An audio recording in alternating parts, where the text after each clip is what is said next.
हरे कृष्णा। आप सभी को वरुधनी एकादशी की मंगल शुभकामनाएं। भगवान श्री हरि विष्णु और माँ लक्ष्मी की कृपा सदैव आप और आपके समस्त परिवार पर बनी रहे। दोस्तों, आज एकादशी का व्रत है, वरुधनी एकादशी का, और कल यानी कि 5 मई को एकादशी व्रत का पारण किया जाएगा। तो आज की वीडियो में आप जानेंगे कि एकादशी व्रत का पारण हमें किस प्रकार से करना चाहिए।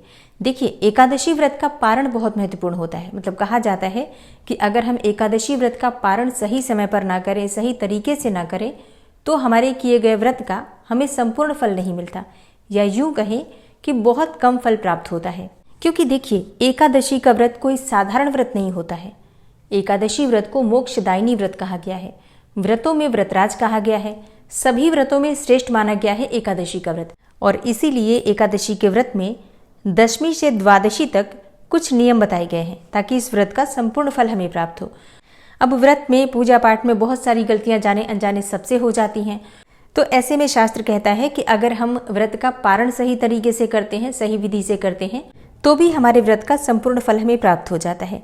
यानी कि जो हमसे छोटी बड़ी गलतियां हो जाती हैं जाने अनजाने में, उनके लिए हमें क्षमा मिल जाती है।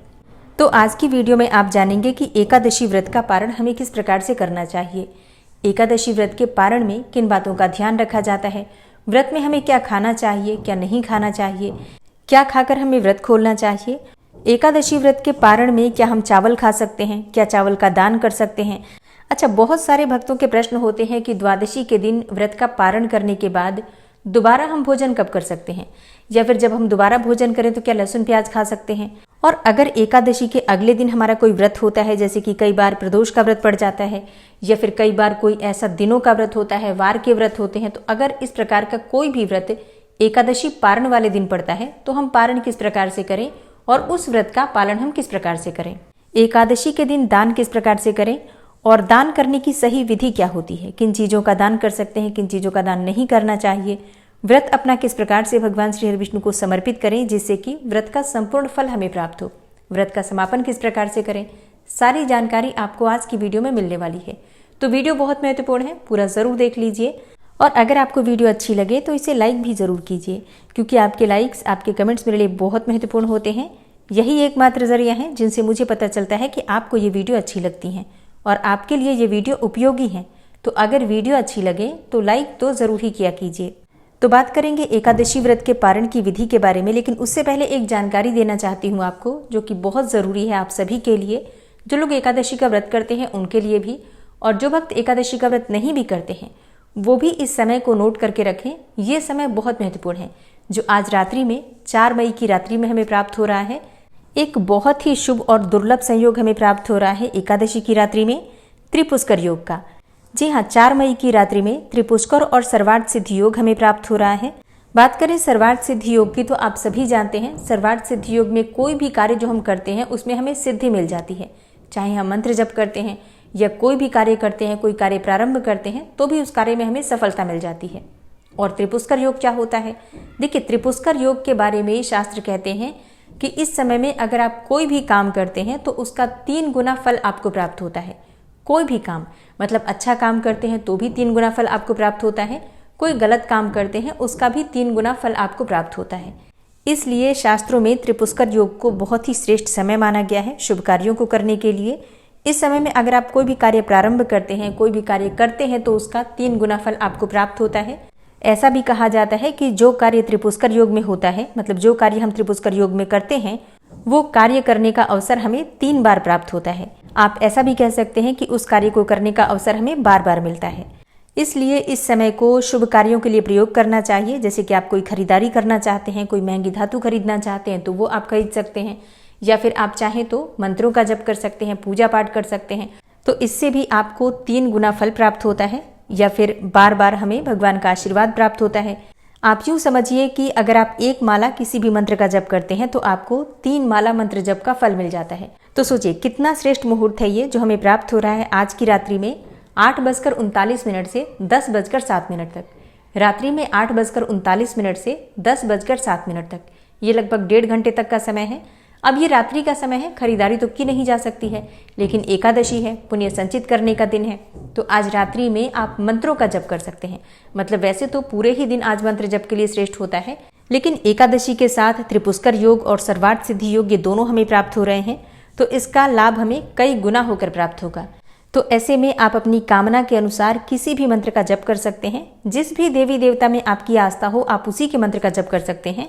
लेकिन एकादशी है और भगवान श्री हरि विष्णु जो कि जगत के पालनहार हैं, तो अगर हम इनकी पूजा आराधना करते हैं तो बाकी की सभी कामनाएं पूर्ण हो जाती हैं। मतलब जो भी आपकी मनोकामना हो, हर प्रकार की कामना, अर्थ, धर्म, काम और मोक्ष, चारों पदार्थों की प्राप्ति हो जाती है जगत के पालनहार भगवान श्री हरि विष्णु की पूजा आराधना और मंत्रों के जप से। तो इस समय में भगवान श्री हरि विष्णु के सामने एक शुद्ध घी का दीपक जलाकर और विधि विधान से भगवान श्री हरि विष्णु और माँ लक्ष्मी की आराधना कर लीजिए, पूजा कर लीजिए और मंत्रों का जप कीजिए। देखिए, पूजा तो आप शाम को ही कर लेते हैं, इस समय में मंत्रों का जप करने का प्रयास कीजिए। कौन से मंत्र का जप करें? देखिए, मैं कहूंगी विष्णु सहस्त्रनाम का पाठ कीजिए।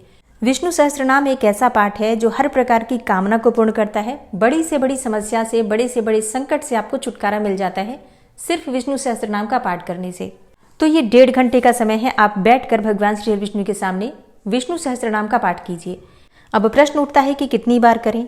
देखिए, 1.5 घंटे का समय है आपके पास, 8:39 से 10:07 तक। इस समय में आपसे जितनी बार भी हो सकता है, मतलब अगर आपके उच्चारण में बहुत धीरे धीरे उच्चारण अगर आप करते हैं, बहुत आराम से पढ़ते हैं, तो भी कम से कम 3 बार तो विष्णु सहस्त्रनाम का पाठ हो ही जाएगा।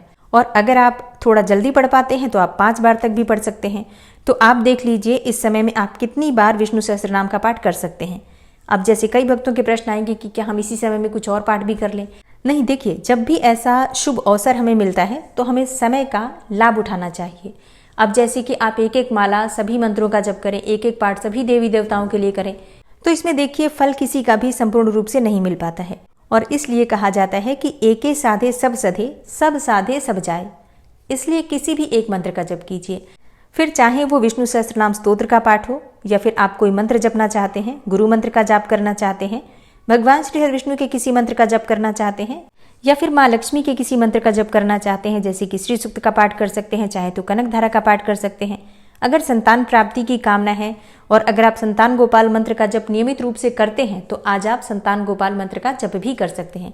अच्छा, जैसे कि बहुत से भक्त हैं जिनकी संतान प्राप्ति की कामना है, तो आज से संतान गोपाल मंत्र, मतलब इस समय में आप संतान गोपाल मंत्र संकल्प के साथ प्रारंभ कर लीजिए कि आज से आप संतान गोपाल मंत्र का जप करेंगे संतान प्राप्ति की कामना के लिए। फिर इसके बाद आप नियमित रूप से संतान गोपाल मंत्र का भी जप कर सकते हैं। आज यथासंभव जितना भी आपसे हो सके आज कर लीजिए। फिर हर रोज अपनी इच्छा के अनुसार 1 माला, 5 माला, 11 माला इस प्रकार से कर सकते हैं। ये समय मैं आपको बताना चाहती हूँ ताकि आप लोग इसका प्रयोग करें। अब इसका प्रयोग आपको किस प्रकार से करना है ये पूरी तरह से आपकी अपनी इच्छा पर निर्भर करता है। आप चाहे तो मंत्र जप कर सकते हैं, कोई खरीदारी कर सकते हैं, कोई काम प्रारंभ करना चाहते हैं ना, या तो वो भी कर सकते हैं। ठीक है, तो अपनी इच्छा के अनुसार इस समय का प्रयोग आप कर सकते हैं 8:39 से 10:07 तक। और अब जानते हैं एकादशी व्रत के शुभ मुहूर्त के बारे में। तो देखिए, एकादशी तिथि का प्रारंभ हुआ है 3 मई की रात्रि में 11:24 से और समाप्त होगी आज यानी कि 4 मई को रात्रि 8:39 पर। 4 मई की रात्रि में 8:39 से द्वादशी तिथि प्रारंभ हो रही है और द्वादशी तिथि समाप्त होगी 5 मई को शाम को 5:42 पर। और पारण का शुभ मुहूर्त हमें प्राप्त होगा 5 मई को यानी कि रविवार के दिन सुबह 5:55 से 8:17 तक। और अब जानते हैं कि एकादशी व्रत का पारण हमें किस प्रकार से करना चाहिए। देखिए, अगर आप एकादशी का व्रत करते हैं तो द्वादशी तिथि के दिन प्रातःकाल जल्दी उठ जाइए, मतलब प्रयास कीजिए ब्रह्म मुहूर्त में उठने का। उठकर नित्य कर्मों से निवृत्त होकर स्नान कर लीजिए। गंगा जल मिश्रित जल से हमें स्नान करना चाहिए आज के दिन। इसके बाद साफ स्वच्छ वस्त्र धारण करके भगवान सूर्यदेव को जल दीजिए और उसके बाद अपने घर के मंदिर में भगवान श्री हरि विष्णु की विधि विधान से पूजा कर लीजिए। जिस प्रकार से हम एकादशी के दिन भगवान श्री विष्णु की पूजा करते हैं उसी प्रकार से द्वादशी के दिन भी भगवान श्री विष्णु की विधि विधान से पूजा की जाती है।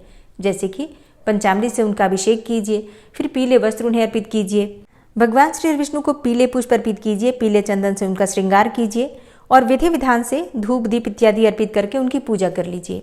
और पूजा पूर्ण करने के बाद उनकी आरती कर लीजिए। और फिर जिस प्रकार से व्रत का प्रारंभ हम करते हैं संकल्प के साथ, उसी प्रकार से अपना व्रत भी भगवान को हम समर्पित करते हैं। तो अपने हाथ में जल, पुष्प और तिल लेकर, सफेद तिल लेकर भगवान से प्रार्थना कीजिए कि हे श्री हरि विष्णु, आपकी कृपा की प्राप्ति के लिए, आपकी प्रसन्नता के लिए मैंने एकादशी का व्रत किया है।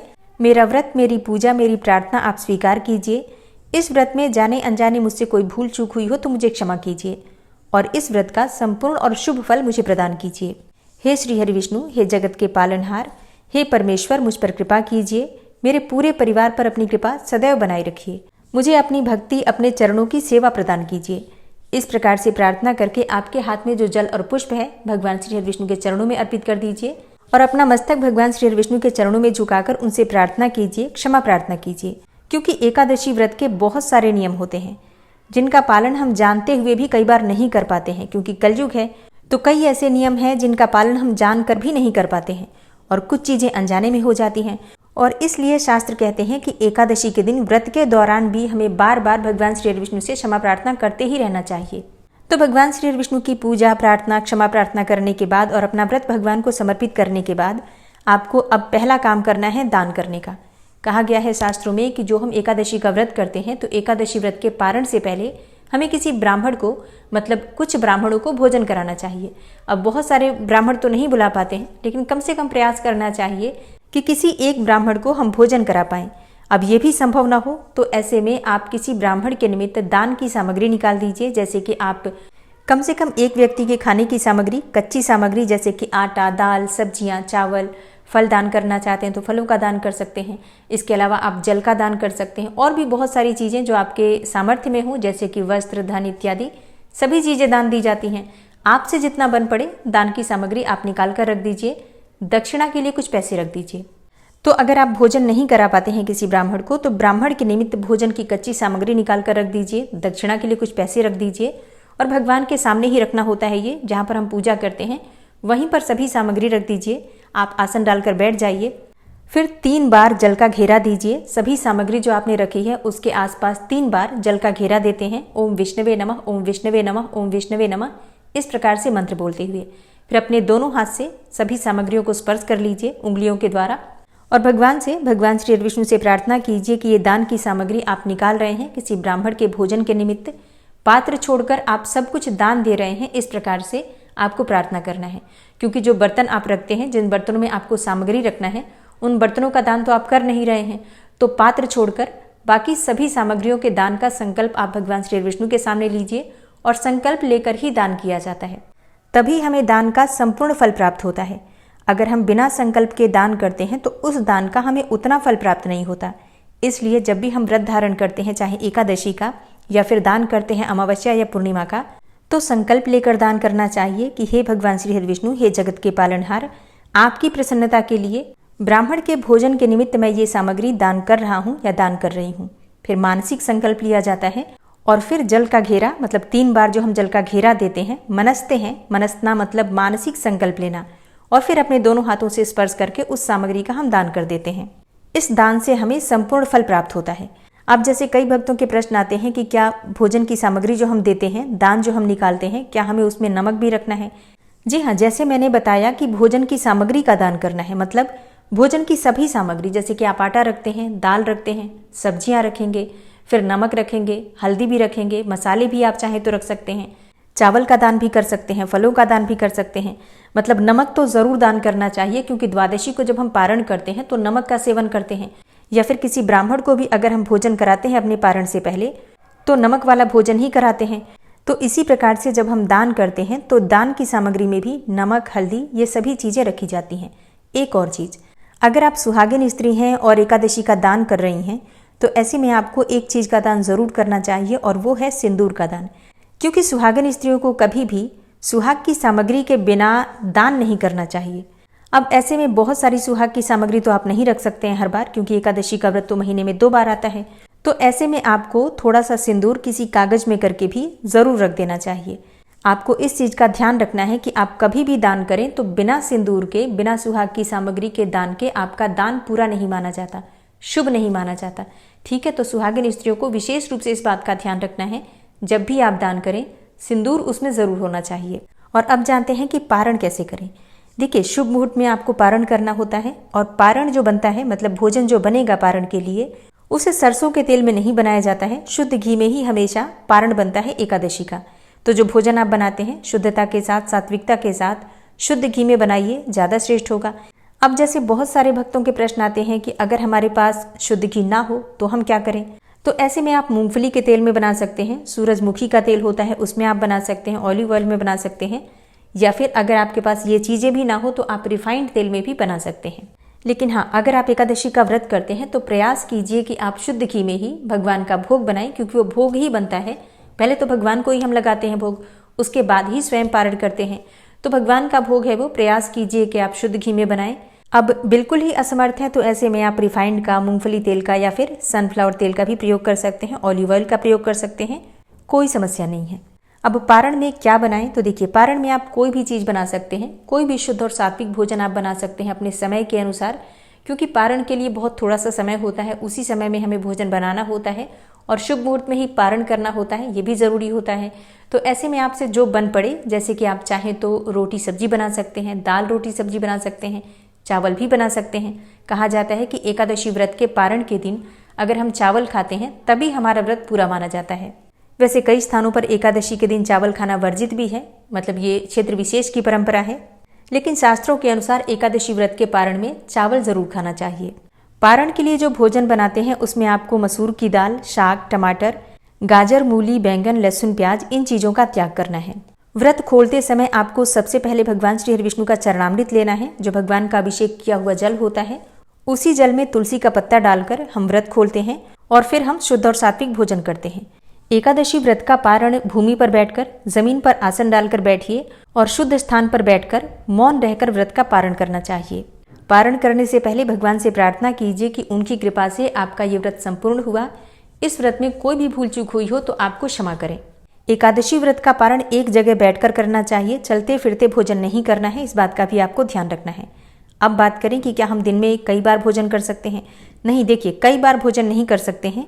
एकादशी व्रत में एक नियम होता है, जब हम एकादशी का व्रत करते हैं तो दशमी के दिन एक ही बार भोजन किया जाता है, एकादशी के दिन बिल्कुल निराहार रहा जाता है और द्वादशी के दिन 2 बार आहार लेते हैं, मतलब 2 बार भोजन आप कर सकते हैं अन्न का। तो सुबह आप पारण कर लीजिए, फिर इसके बाद आप दिन में फलाहार कर सकते हैं, शाम के समय फिर से आप भोजन कर सकते हैं। अब जैसे कई भक्तों के प्रश्न आते हैं कि क्या द्वादशी के दिन हम एक बार पारण करने के बाद दोबारा लहसुन प्याज खा सकते हैं, मतलब शाम के भोजन में लहसुन प्याज खा सकते हैं? नहीं, द्वादशी के दिन आप बिल्कुल भी लहसुन प्याज का सेवन नहीं करते हैं। सुबह और शाम दोनों समय बिल्कुल शुद्ध और सात्विक भोजन ही लिया जाता है। और अब जैसे कई भक्तों के प्रश्न आ रहे हैं कि इस बार तुलसी की पूजा हम किस प्रकार से करें, क्योंकि द्वादशी के दिन रविवार है तो रविवार को जल नहीं दे सकते हैं तुलसी में। तो ऐसे में शनिवार को एकादशी की वजह से हमने जल नहीं दिया, रविवार को भी अगर हम जल नहीं देंगे तो तुलसी सूख जाएंगी। फिर क्या करना चाहिए? देखिए तुलसी एक पौधा है, ठीक है, तो तुलसी में जल देना आवश्यक है। अभी गर्मियाँ चल रही हैं, धूप बहुत तेज है, ऐसे में आप द्वादशी तिथि के दिन जब आप सुबह जल्दी उठते हैं, ब्रह्म मुहूर्त में उठेंगे, भगवान की पूजा कीजिए और उसके बाद तुलसी में जल दीजिए। आप भी तो पारण करेंगे व्रत का, तो तुलसी में भी जल दीजिए, धूप दीप जला दीजिए। और दिन का प्रारंभ, जैसे कि ज्योतिष शास्त्र के अनुसार जो वार का प्रारंभ होता है सूर्योदय से होता है, तो सूर्योदय से पहले आप तुलसी में जल दे सकते हैं, कोई दिक्कत नहीं है। तो इसके लिए आपको सुबह जल्दी उठना पड़ेगा। वैसे भी जब हम एकादशी का व्रत करते हैं तो पारण के लिए, पूजा के लिए हमें सुबह जल्दी उठना ही होता है। तो माता तुलसी को आप पहले ही सूर्योदय से पहले जल दे दीजिए और धूप दीप भी दिखा दीजिए, कोई दिक्कत नहीं है। अब एक और प्रश्न कि अगले दिन अगर हमारा व्रत हो, जैसे कि प्रदोष का व्रत है, इस बार रवि प्रदोष है, तो हम पारण किस प्रकार से करें ताकि हम अगले दिन का प्रदोष का व्रत कर पाएं? देखिए वैसे तो एकादशी और प्रदोष का व्रत कभी भी एक साथ नहीं करना चाहिए। मतलब अगर आप एकादशी का व्रत करते हैं तो प्रदोष का व्रत मत कीजिए, एक व्रत कंप्लीट कर लीजिए, एक व्रत का उद्यापन कर लीजिए, उसके बाद से दूसरा व्रत कर लीजिए। क्योंकि एकादशी और प्रदोष ये 2 व्रत ऐसे हैं जो कि हमेशा, मतलब लगभग हमेशा एक साथ ही आते हैं। जिस दिन एकादशी व्रत का पारण होता है उसी दिन प्रदोष का व्रत होता है, लगभग हमेशा ऐसा होता है। बहुत कम होता है कि प्रदोष किसी अगले दिन पड़े, ठीक है। तो एकादशी और प्रदोष एक साथ ना करें ताकि दोनों व्रत आपके संपूर्ण हो पाएं, क्योंकि ऐसे व्रत करने से एक भी व्रत का फल नहीं मिलता। तो मेरी तो सलाह आपको यही है कि आप एक ही व्रत कीजिए, या तो एकादशी का या फिर प्रदोष का। देखिए हमेशा इस बात का ध्यान रखिए, एक ही व्रत से आपकी सभी कामनाएं पूर्ण हो सकती हैं। जरूरी नहीं है आप बहुत सारे व्रत करें, एक ही व्रत करें, नियम से करें, सभी नियम का पालन करें, तो वो व्रत ही आपको संपूर्ण देवी देवताओं का फल प्रदान कर देता है। अगर आप कई व्रत एक साथ कर रहे हैं और किसी भी व्रत को संपूर्ण नहीं कर पाते हैं तो आपको किसी भी व्रत का फल नहीं मिलता। शास्त्रों में ऐसा कोई भी विधान नहीं बताया गया है कि आप एक दिन एकादशी कीजिए, अगले दिन प्रदोष का व्रत कीजिए और फिर उसका पारण इस प्रकार से कीजिए। तो जो ये पारण के ऑप्शन आपको दिए जाते हैं ना कि तुलसी पत्ते के साथ आप व्रत खोल लीजिए, फिर अगला व्रत कर लीजिए, इससे आपको संपूर्ण फल मिल जाता है, नहीं, ऐसा शास्त्रों में कहीं नहीं लिखा है। ये हम अपने मन को संतुष्ट करने के लिए करते हैं, या फिर जैसे हम पंडित जी से पूछते हैं तो पंडित जी बता देते हैं कि ठीक है, आप तुलसी पत्ते के साथ एकादशी का व्रत खोल लीजिए, फिर प्रदोष का व्रत कर लीजिए। तो ये हमारे मन को संतुष्ट करने के लिए बताया जाता है, ऐसा कोई शास्त्रों में विधान नहीं है। तो अगर आप प्रदोष का व्रत कर ही रहे हैं एकादशी के साथ, तो ऐसे में आप भगवान श्री विष्णु का चरणामृत ले लीजिए और इसके साथ ही तुलसी के पत्ते ले लीजिए और इसे ग्रहण करके और भगवान से प्रार्थना कर लीजिए कि हे श्री हरि विष्णु, मैंने आपका ये व्रत जो धारण किया था इसे संपूर्ण किया, आप इसे स्वीकार कीजिए। व्रत में, पूजा पाठ में किसी प्रकार की भूल चूक हुई हो मुझे क्षमा कीजिए। और इसके बाद से आप फिर अगले व्रत का संकल्प लेकर अगला व्रत प्रारंभ कर सकते हैं। लेकिन हाँ, मैं आपसे फिर कहूँगी, एक बार में एक ही व्रत कीजिए। तिथि के व्रत एक के बाद एक दूसरा नहीं किया जाता है। जब तक आप एक व्रत का पारण सही तरीके से नहीं करते हैं, दूसरा व्रत नहीं करना चाहिए। हो सकता है आपको मेरी बात पसंद ना आए, लेकिन आपको पारण की ये विधि बताने का दोष मुझे भी लगता है, ठीक है, क्योंकि आपको अगर मैं कोई भी गलत इन्फॉर्मेशन देती हूँ तो उसका दोष मुझे लगता है। तो उम्मीद करती हूँ कि आप मेरी इस बात को समझेंगे और आगे से इन बातों का ध्यान जरूर रखेंगे। तो दोस्तों, ये है आज की वीडियो जिसमें मैंने एकादशी व्रत के पारण से संबंधित संपूर्ण जानकारी आपसे शेयर की। बहुत सारी ऐसी बातें जो कि जानना जरूरी है हमारे लिए, उसे भी आपसे शेयर किया। अगर आपको वीडियो पसंद आई हो तो वीडियो को लाइक कीजिए, शेयर कीजिए, ताकि दूसरे भक्तों को भी इस जानकारी का लाभ हो। और अगर आप इस चैनल पर पहली बार आए हैं, अभी तक आपने चैनल को सब्सक्राइब नहीं किया है, तो आज की वीडियो अगर आपको अच्छी लगे तो चैनल को सब्सक्राइब करके बेल आइकन को जरूर प्रेस कर लीजिए। इससे ये होगा कि इस चैनल पर जो भी नई वीडियो अपलोड होंगी उनकी नोटिफिकेशन आपको सही समय पर प्राप्त होगी। मिलती हूँ मैं आपसे अगली वीडियो में, तब तक के लिए जय श्री राधे।